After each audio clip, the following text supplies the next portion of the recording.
Finally, and this issue cropped up in many of my conversations, I wanted to know how difficult Daniel found it to publicize his disbelief in modern America. But I started by asking him whether there had ever been a time when he himself had had religious beliefs. Now, here you are, from everything you've said and from everything you've written, I suspect that you and I would in fact be called by other people atheists. Was there a point at which you became one? Had you always been one?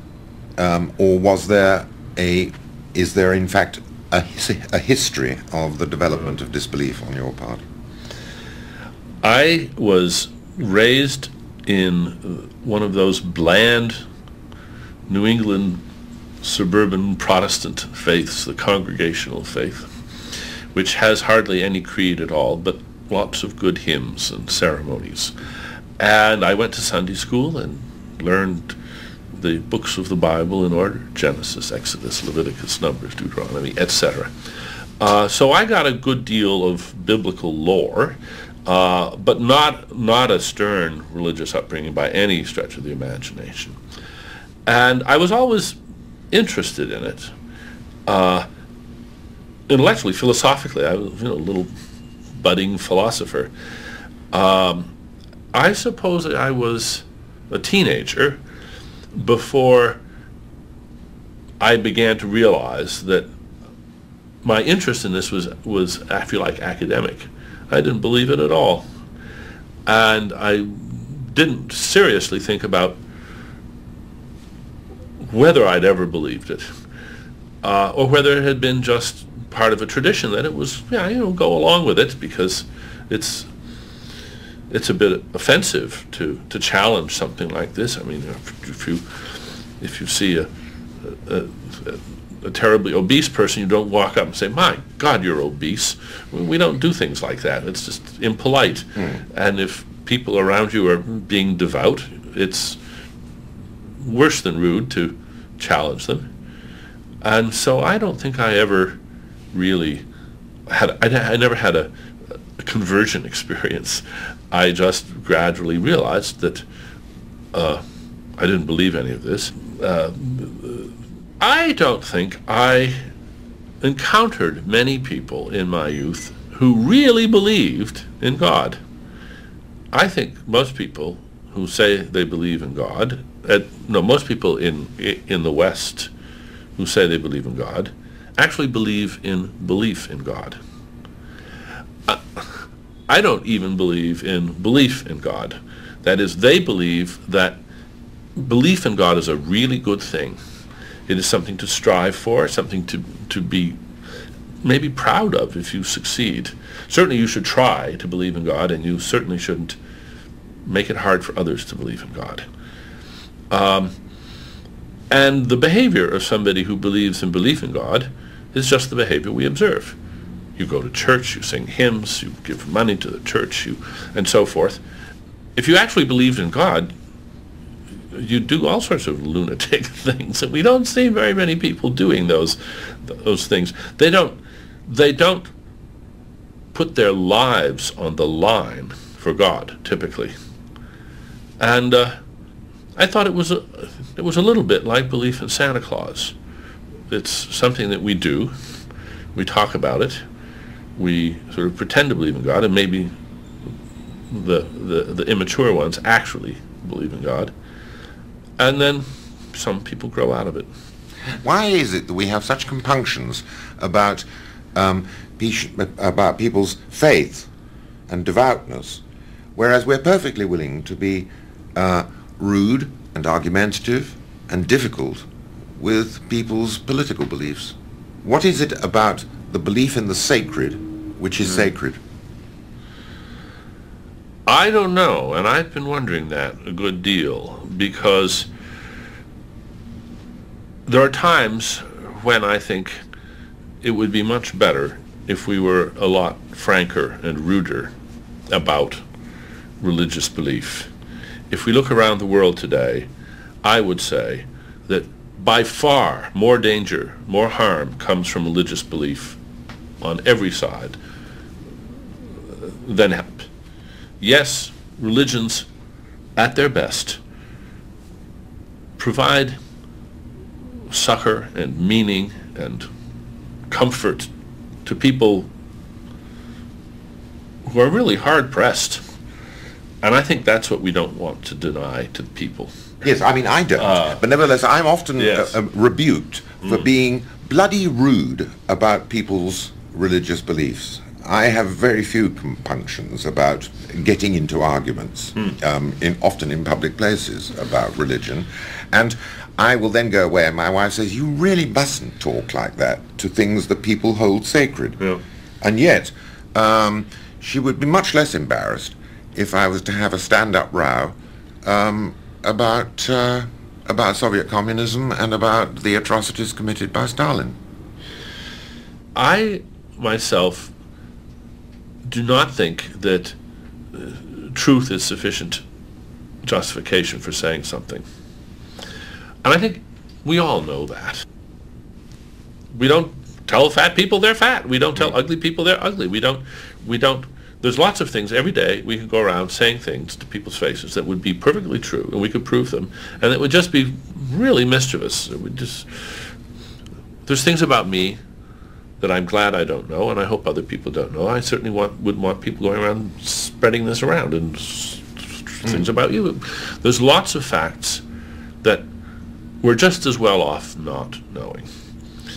That being so, any area of inquiry, especially something like philosophy, which gets so close to things that matter so much to people, I think we have to think seriously about what the, if you like, the environmental impact of putting a view out there is.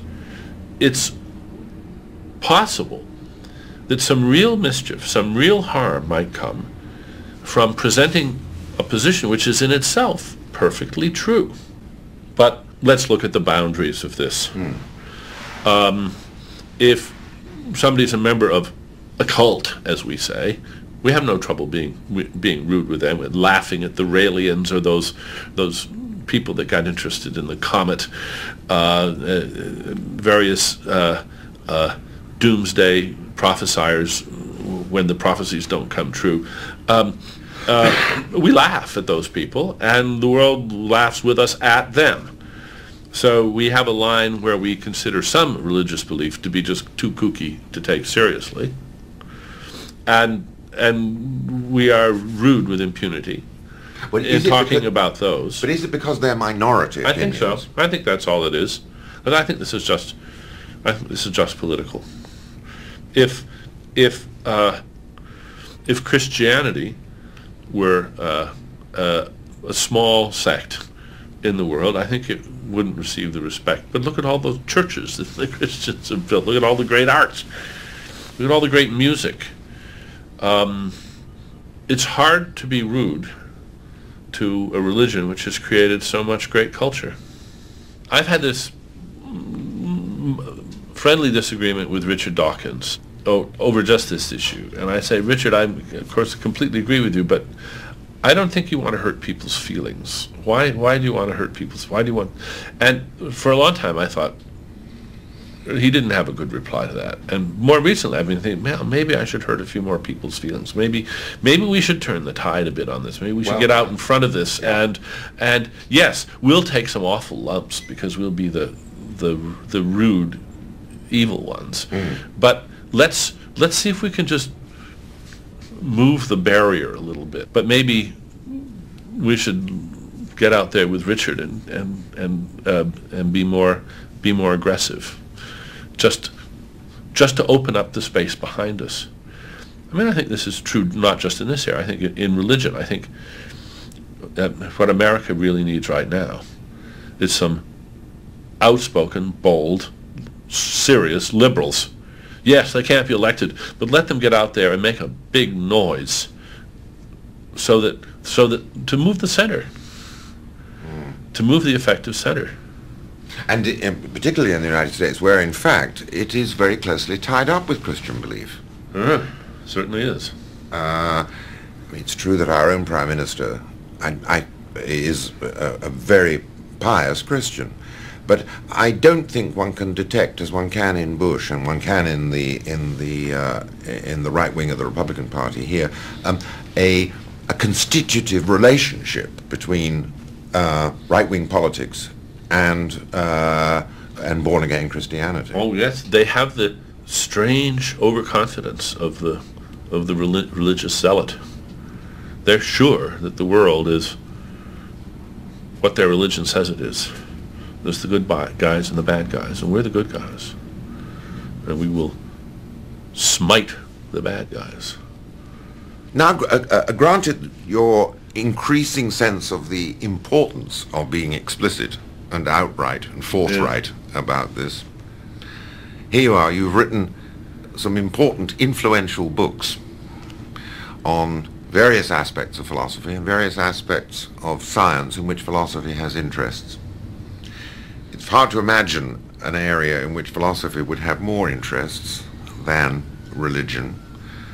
What would you feel about writing a book which did in fact smite religion with the same energy that religion itself would like to smite people like us? Oh, I'd love to write that book, if I could. But of course, what one fears is what comes afterwards. And just how much disarray. How right are the people who think that we need religion to preserve whatever veneer of civilization and good feeling we have? I think religion, for many people, is sort of, moral Viagra. They think some people need help being moral, and don't deny it to them. Well, if that's true, if religion does help people lead moral lives, then one should take very seriously the proposition that we're just going to eliminate it and let the devil take the hindmost.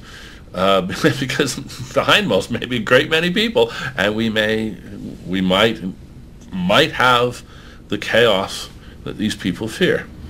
And a lot of people, many people, they want their life to have a meaning. And where is it going to come from?